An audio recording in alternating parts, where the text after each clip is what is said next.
Thank you all for coming, and thank you so much for the invitation from the Johnson Institute. I very much appreciate the opportunity to be here and to share my work with all of you. So today what I'm presenting is actually from a chapter of my book, Amigas y Amantes, Sexually Nonconforming Latinas Negotiate Family. So in this larger work, I focus on how women of Latin American descent negotiate their families of origin and their families of choice. And in particular, how they negotiate these two families in terms of creating for themselves an integrated support network. Is that better? Yeah. Okay. So to do this, I explore the many tensions that sexually nonconforming Latinas experience in their efforts to do family. I highlight the honest limitations of familial support, but most importantly, I highlight how sexually nonconforming Latinas develop resilience in order to deal with the limitations that come from the process of doing family. Now, looking at interracial and interethnic relationships is one aspect of how this process is done. And I decided when I was working on this book that I wanted to make sure that I wrote a chapter on this because a lot of the scholarship on interracial relationships is pretty limited. It's mostly focused on heterosexual couples, and it's largely focused on interracial couples where one partner is African American and one partner is white. And this is, I thought, particularly interesting because we know that African American white interracial couples are actually the least common in the United States, and that both Asian and Latino ethnic groups have higher rates of interracial relationships with whites in the US.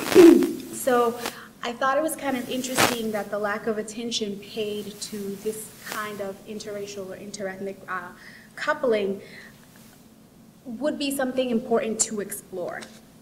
Particularly because I was thinking about the complexities that are associated with language differences that can occur in these relationships, as well as some of the differences that can occur in terms of immigration issues. So in doing this research, it became clear that issues emerge in couples where one partner is a US-born woman and one partner is a foreign-born woman. So I will address some of these different issues today.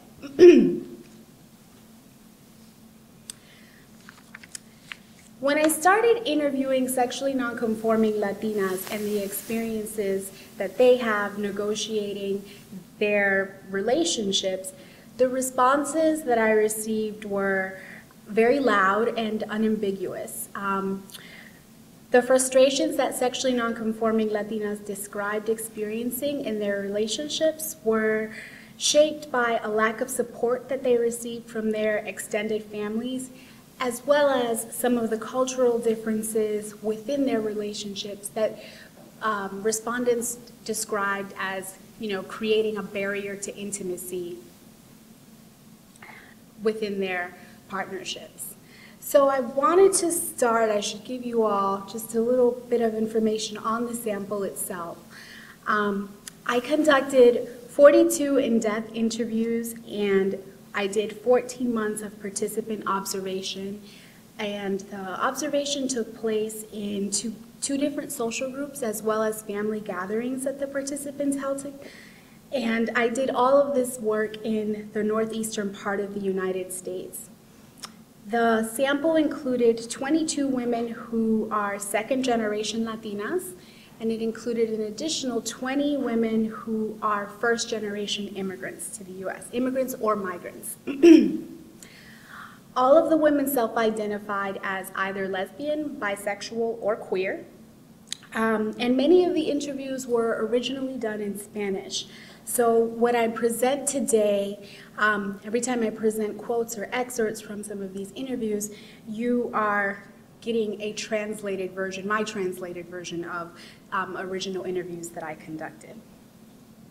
In terms of nationality, the participants represented 9 different Latin American countries. Most prominently were women who were of Puerto Rican descent or Dominican descent, followed by women of Peruvian descent. But there were several other women from various other Latin American countries also included, including Colombia and Mexico. And I think part of the breakdown in terms of nationalities here has a lot to do with where the sample was recruited.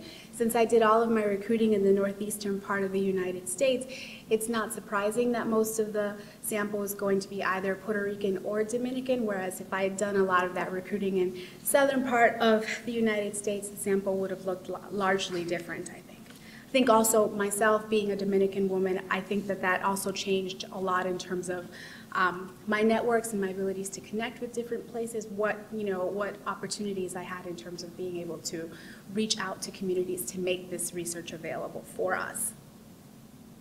And in terms of the actual relationship breakdowns, most of the participants were partnered with someone who was so most of the people in interracial relationships were partnered with someone who was white. Most of the Latinas in the sample who were partnered with someone else who did not share their nationality were partnered with someone who was white. But I did have 8 women in the sample who were partnered with someone of their same nationality, and I had an additional 8 women in the sample who were partnered with another Latina of a different nationality. And then I had 3 women in the sample who were partnered with black women or women of African descent. And this, I think, created several different issues that I'll try and address today in terms of how all of these different kinds of interracial relationships here create their own kinds of unique issues. So the first thing that I'm going to talk about is the issue of language. The study participants pointed to racial, ethnic, and cultural differences when describing barriers to intimacy. They shared many of these concerns with African American and white interracial couples, as I've read from a lot of the scholarship. However, because almost half of the sample included, immigrant women, their experiences in these relationships were complicated by this issue of language. Language difference is something that participants repeatedly pointed to as being an obstacle for them.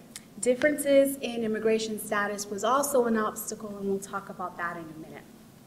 So some research tells us that language is used to create intimacy. It provides a comfortable way to share feelings and emotions, which cannot be easily translated. So particularly for immigrant and migrant Latinas, speaking in Spanish was a comfort thing. It was a way of remaining comfortable around other people without having to deal with the process of dealing with that translation and thinking about what gets lost when translation happens.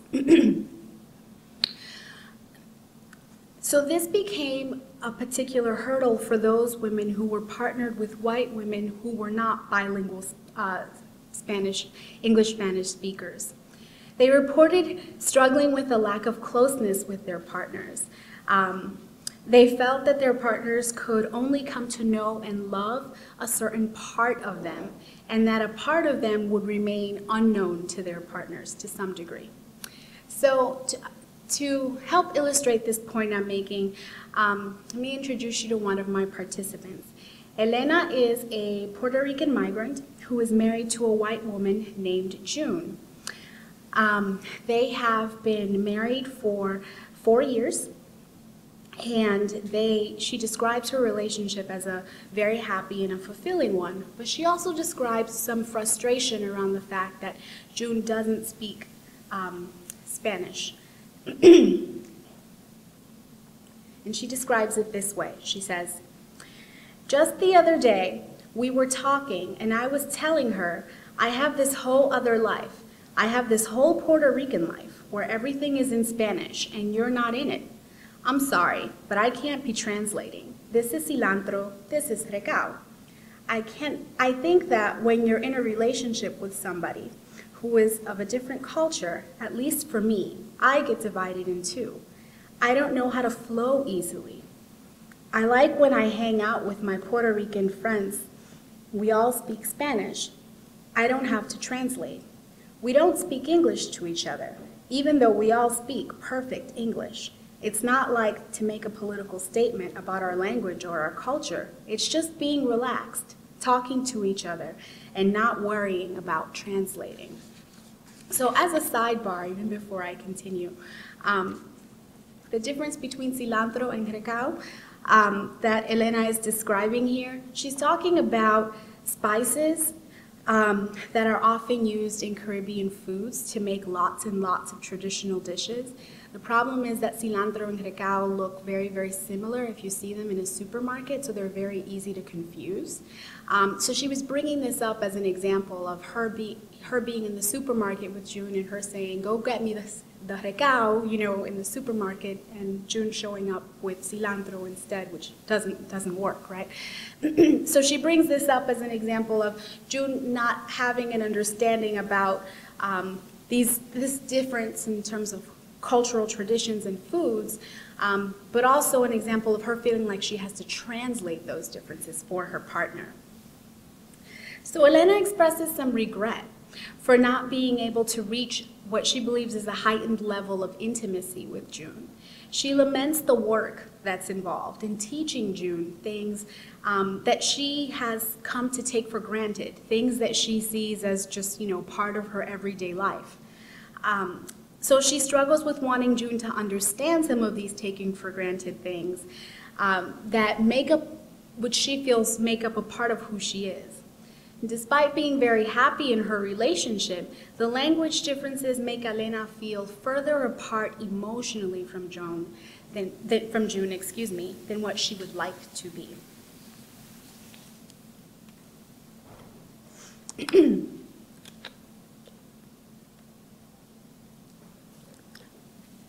Now,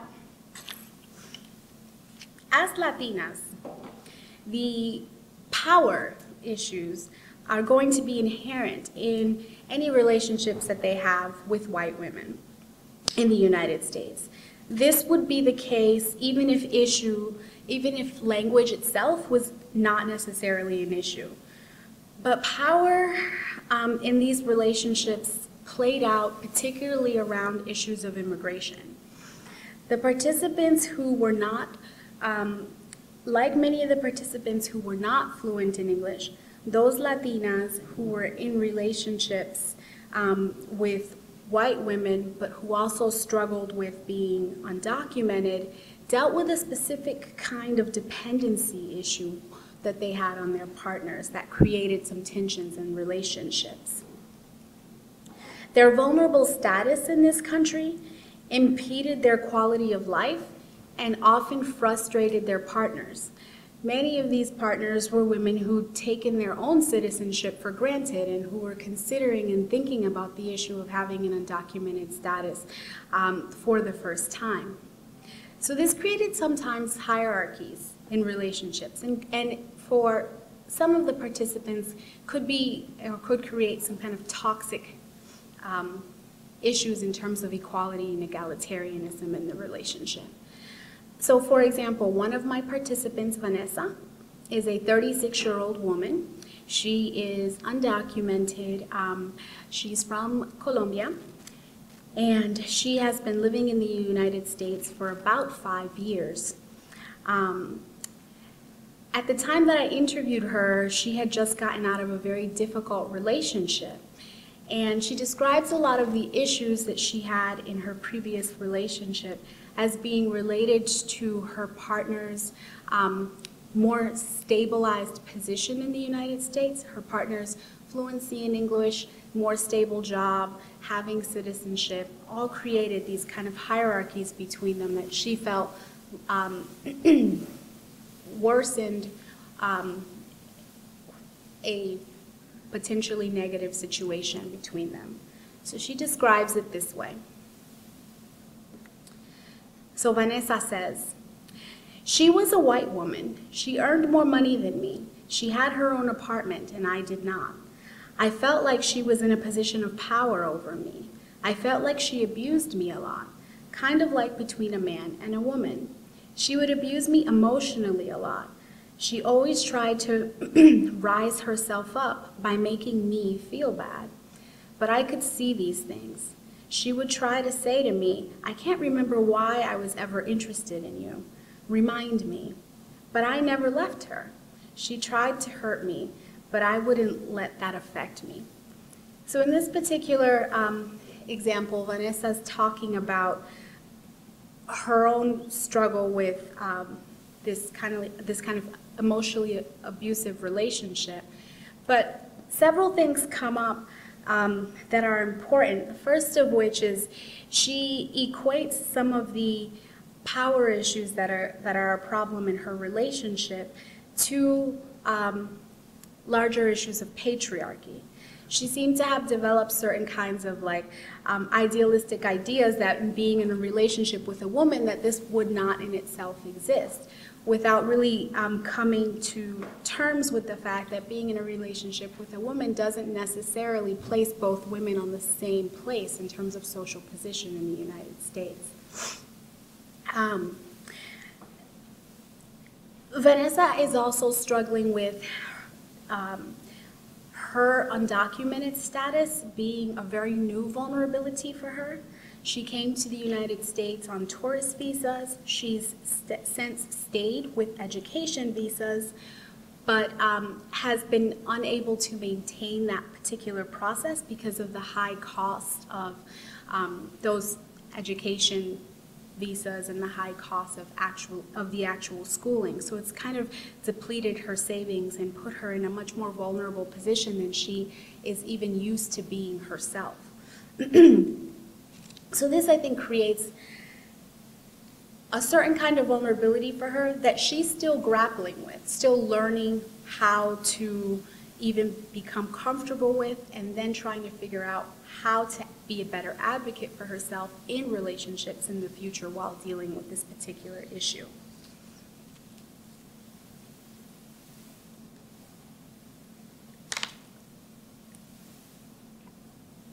So even though it's evident that Vanessa is in a less than ideal relationship, her lack of independence makes it difficult for her to leave the relationship.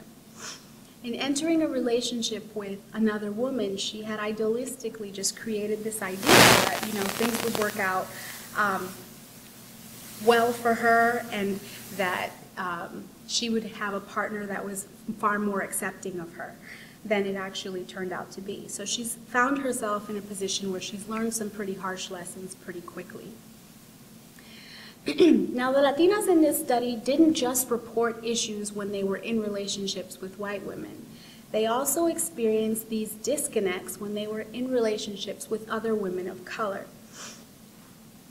So their experiences in relationships with other women of color provide us, I think, a glimpse into the realities and the complexities of interracial relationships that include two women who are both racial minorities. And one of the things that comes up a lot for women who that I interviewed in this particular dyad is the issue of feeling not seen and not understood. This was a very common complaint. Particularly, this was an issue for the women in the study who were in their 20s, at the height of their self-exploration, working on their identity building. These women were so new in their journeys, that that process of that it was particularly important for them to be partnered with others that saw them as racial and ethnic beings, and they understood that. So this task was a challenge and a barrier to intimacy for couples facing this particular kind of concern. So I'll introduce you to another couple.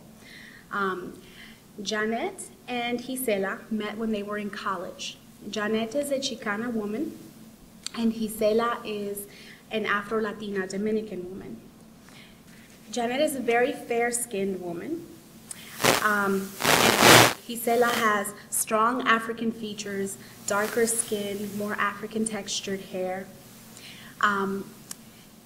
Janet also her experiences are very different from Gisela in that she was raised in California in a very strong Mexican population area and has a very strong Chicana identity stemming from that particular experience, which is something that Gisela didn't have a chance to develop before coming to college. Now, when I interviewed Janet, and we talked about their relationship, she was very willing to discuss some of the tensions that occur for them as a couple. Even though they're both Latinas, some of the interracial and interethnic issues that arise for them in their relationship. And this is the way that she has come to understand some of those concerns. Janet here, I quote, she says, "I think she was getting shit from around her for being for having a biracial relationship or interracial relationship. And she just started projecting on me. And I didn't understand her life as an Afro-Latina woman. And I didn't know how I didn't understand, except that I knew that, yeah, I didn't know everything about Africans in the Dominican Republic or slavery. I think that I know what most people know, but I don't have the full value. But it would hurt my feelings that she would say that because I didn't know how to remedy that issue. I think she was having her own personal racial struggle internally, and so a lot of that got projected on me." So Gisela's using this time in college to explore her Afro-Latina self. She struggles with how that Afro-Latina identity that she's creating for herself fits with her Chicana partner. Most of Gisela's friends during this time period are straight women of color who were criticizing her for her transgressing racial boundaries in this relationship with Janet. And despite the fact that both women are second-generation Latinas in the United States, they really are worlds apart in terms of that particular journey and in terms of how they come to develop and understand a racial or ethnic identity. They're also very different in terms of where they stand on a racial hierarchy in the United States.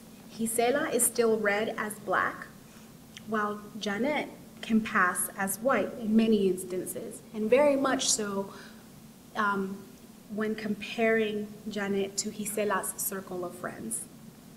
So this difference between these two serves as the barrier for them. This is their big barrier to intimacy.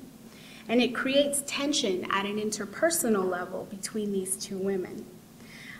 Gisela grew frustrated of being in a relationship with a woman that she feels doesn't understand her blackness, and Janet, on the other hand, feels helpless to connect. Now, a lot of the issues that they experienced as a couple come to a head later in their relationship when Gisela becomes the victim of a hate crime on their campus. Again, in an interview with Janet, she describes the hate crime incident in the following way. I quote Janet here. She says, "I get to her apartment and it's all taped off with police tape. So as soon as I walk in, there are cops everywhere. No one was hurt. It wasn't a violent crime.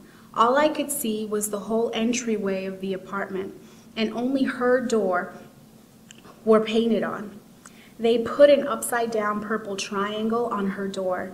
They wrote, 'Bitch, die.' There were swastikas everywhere. It was a lot of really fucked up, mostly homophobic and racist stuff." So the response to this particular instance for this couple was very crucial. So Gisela's very shocked by the incident and struggling to feel safe in her actual dorm. Janet feels like it's her opportunity to try and help mobilize and create a safer opportunity for Gisela. So she brings together her LGBT community of student networks and her women of color groups on campus. and they try to develop a collective student response to this particular action. And it's interesting because while their responses are very, very different, in some ways it seems like this process really helped them as a couple to be able to find a niche and a network of people that are supportive of them as a couple. Not supportive of one of them as a Chicana woman or one of them as an Afro-Latina woman, but to actually develop a network, a support network that understands the intersections of race, gender, and sexuality here, and that can come together and support them as an interracial and interethnic couple per se. Okay, so far I've talked about tensions that are arising for Latinas when they're in relationships with other women, either white women or women of other nationalities. But I haven't really addressed the tensions that arise from family yet. This was a huge issue, right? So how respondents managed conflict that was stemming from extended family members and their reactions to those conflicts, their reactions to those conflicts was kind of just this whole other animal that I spent a lot of time trying to unpack. The family stressors on the relationships I found were twofold. Extended family members had to learn to accept them as same-sex couples and as interracial or interethnic couples. And study participants' responses illustrate the ways in which their racial and sexual transgressions intersect to simultaneously get in the way of what would otherwise be familial approval for these women. So let me introduce you to one couple. Inocencia is a migrant from Puerto Rico. She works as a school teacher and is in a cohabiting relationship with Elizabeth, who is a white Jewish woman. The two have been happily living together for several years. But tensions arise in their relationship around holidays and special occasions. Inocencia was raised Christian and tries to participate in Elizabeth's Jewish traditions, but doing so brings her in contact with Elizabeth's extended family, and in particular brings her in contact with Elizabeth's sister, who's been very unaccepting of this couple and of their relationship. So when I asked Inocencia to elaborate on what was going on with Elizabeth's sister and what was going on with the extended family more broadly, she wanted to illustrate by giving me an example of the kind of lack of acceptance or partial acceptance that she experiences with this family. And she describes it this way. She says, "Since we started dating and we moved in together, her nieces and nephews have not come to visit. They do not come unless we are having a Hanukkah or a Rosh Hashanah here. For Elizabeth to see her nieces and nephews, it's a 3-month trial. The other day, the middle child had a bar mitzvah, and Elizabeth was not included in the candle lighting ceremony because she refused to light a candle by herself when all of the other aunts and uncles were lighting it with their partners. And it was a family crisis because the cousins refused to participate in support of Elizabeth, so the sister now thinks that Elizabeth put the family against her." So in this incident of the bar mitzvah, it illustrates Inocencia's position within this family. She's welcome to attend the ceremony, but Inocencia and Elizabeth are not welcome to actually light a candle together. So they're not recognized as a couple as the other couples in the family are. At least that's how Inocencia interprets this particular instance. And that's how Elizabeth interprets this instance. They see it as they're not being awarded the same respect and the same validation that's given to the other couples in the family. What's more, the fact that Elizabeth's decision to not light the candle resulted in other family members also choosing to not light the candle during the ceremony. Creates this huge division and tension for this family. So it creates this distinction of like, what line do you stand on? Are you here on my side or are you there on my side? For something that was supposed to be, a rite of passage event for a child that they all care about, and it just totally blew up and became something totally different. So when Inocencia describes this, she's very frustrated on multiple levels, but she gives me this example because she sees it as indicative of what some of the larger issues are with this family, which is that while theoretically, they say this extended family allows her to participate in events, she doesn't ever feel like she belongs or like she's welcomed. They don't feel like they belong or like they're welcomed as a family. So they're dealing with that limitation of the familial support. Obviously, moments like these are going to create all sorts of undue stress for a couple. But Inocencia and Elizabeth are negotiating multiple layers of conflict in their relationship that are due to issues with extended family. So another layer that I wanted to give you all as an example is Elizabeth's family's lack of understanding of Inocencia as a Puerto Rican woman, or her cultural traditions, or her identity, or any of those kinds of issues. It's just another frustration that she explains. During our interview, Inocencia described the ignorance that she experienced from Elizabeth's family members who made assumption about her own citizenship status based on her Puerto Rican identity. And this is something that she finds personally offensive and that she gets incredibly frustrated with because it's difficult for her to even do the work of trying to explain to Elizabeth's extended family why this is even offensive for her. So here she's describing an instance where Elizabeth's cousin is in town visiting. And she offers this vignette. She says, "I remember one of the cousins that came from California, and he said to me, 'Are you Hispanic?' 'Yeah, from Puerto Rico.' 'Are you with Elizabeth for the papers?' 'Because people get together for papers.'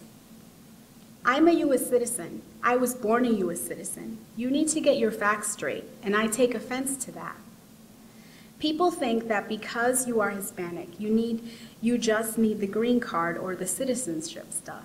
They think I must be with Elizabeth. I must be with Elizabeth because I want the green card." So this example is illustrating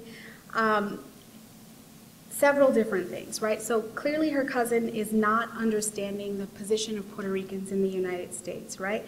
On the one hand, which we'll just leave as an aside, but it's also implying that this cousin doesn't recognize that their relationship is based on love and respect, right? So this cousin seems to be interpreting this relationship as being about manipulation and about deceit, and jumps to that conclusion before moving to any other conclusion. So at multiple levels, it's about Inocencia feeling like she's being completely misunderstood and misrepresented as an individual, but it's also about their relationship not being seen and not being understood. Now, so far I've given you these examples of family members and how Latinas are feeling tensions from their extended partner's family. But there was also a great deal of tension that was arising from Latinas' families themselves. And this was a slightly different issue, but also very related. The study participants described their own families and the kinds of rejection that their own families offered to their partners when those partners, particularly when those partners did not share their race and or their ethnicity. It's clear from some of the study couples that even at times when families had grown comfortable with their loved one's preference for a same-sex partner, they could still object to those same-sex unions being interracial or interethnic. In these instances, race is the factor which creates the most conflict. So, as an example, I'm going to offer one couple. Laura is a Chicana woman, and she is partnered with a black woman from Senegal. And she identifies herself as queer and has done a lot of work to get her family on board in terms of accepting her queer existence. But still somehow she's got all these tensions that arise for the family around this new relationship. She describes it this way. I think that the hardest thing for my family, which brought up a lot of issues, is that she's not Mexican. She's not Spanish speaking, and she's not black. I think that a lot of internalized racism came up, which is really horrible. And we had to have a lot of intense conversations that were really uncomfortable and that were really a strain on my relationship with my family. While they were fine with her being in my life as a woman, she's as proud of being black as I am of being Mexican. But that didn't really translate when my family would get together in all Spanish. Or that didn't translate when her cultural norms weren't equivalent to our cultural norms. Why wasn't she doing this? Or why wasn't she doing that? It was perceived as her not being respectful, when in fact it's just not part of her cultural norms, and we were not being respectful. I think that got complicated, and it was much more difficult and stressful. So I asked Laura if she could give me an example of how this got difficult, and one of the things that she brought up was her family having a real problem with her partner not sharing the custom of coming in the house and hugging and kissing everyone when you walk in the door or when you leave, right? Her family interpreted that as her being disrespectful, whereas Laura's partner very much saw it as her personal space being invaded by these people who wanted to come over and hug and kiss her all the time. So it was this kind of back and forth, this cultural, was this, right? They just totally missed each other in a way that made it very difficult for each other to respect and understand the other's position. Now, Laura getting to a point where she's willing to sit her family down and talk to them about their own reservations about her partner, and to point out to them that she believed that their behavior was racist, or at the very least culturally insensitive. Like, that's a process for her, okay? But she does the work of getting herself there because she cares enough about the support that she believes her family can offer her. So she wants to fight to bring her family on board, right, to get them to the right place so that they can be supportive of them as a couple and be supportive of their relationship. So she describes this work this way. She says, I didn't know what they were doing was racist. I knew something was off, but I didn't know what the term was. And I think a lot of it was because it was coming from my family. And finally, when I was able to own that that's what it was, then it made more sense. Then I had to have this uncomfortable conversation with my family. And it put a lot of shame on my family because this is something new to them and they didn't know what was going on. But I needed to call them out on it. I needed to let them know this is what you're doing. And I told my sister, I don't allow people in my community to talk or act this way, so I need to create an environment where my family doesn't do it either, because that's not okay. So Laura, as a person who's involved in anti-racist work for a living, is well equipped to address some of these issues honestly and directly with her family. And this is something that many of the other study participants did not have the tools or the luxury to be able to do. Interestingly though, once her family is confronted with the reality, like once Laura does this work, they feel very ashamed. The fact that Laura is Mexican, and her family knows firsthand the realities of discrimination and racial oppression in the United States, forces them to consider the ways in which their own actions can be perceived as racist. So Laura's case helps us to better understand the possibilities for acceptance when both members of an interracial relationship are part of a racially oppressed group. They are, however, just that, right? They're just possibilities. Interracial and interethnic partnerships between members of racially oppressed groups are still a racial transgression in a highly segregated society. So couples in these unions are still expected to break through the same racial boundaries that they would if they were in relationships where one partner was white.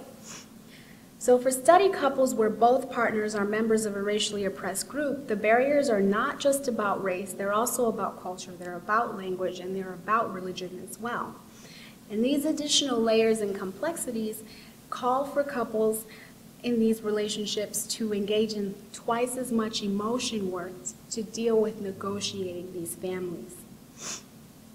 So another important point, which is evident from analyzing this data, is the ways in which familial responses to their loved ones' interracial and interethnic relationships are shaped by racial hierarchies in the United States. So the pattern and the trend that you see in my data is that for sexually nonconforming Latinas who are in relationships with white women, the disapproval is most often coming from their white partner's family. In these instances, Latinas were rejected by individuals who stood higher up on a racial hierarchy than they did. However, for Latinas who are in relationships with African American or Black immigrant women, the disapproval and the rejection comes more often from their own families. And in these instances, you see that Latina families are doing the rejecting and the distancing from a racialized other that's positioned below them on a racial hierarchy. So these patterns kind of start to arise from this particular data. And moving forward with it, I've tried to, moving forward with the data, I've tried to do more work with thinking about how these mixed race couples are able to develop strong emotional connections with one another and deal with all of these kinds of tensions that arise. But also I've been trying to do a lot more work with figuring out how couples are doing the work of getting their families, extended families, to a place of support. I find more than anything in the book that the issue of resilience for these women is particularly important. Being able to accept limitations from extended family members and finding ways to get them where one needs them to be seems to be a constant goal, if you will.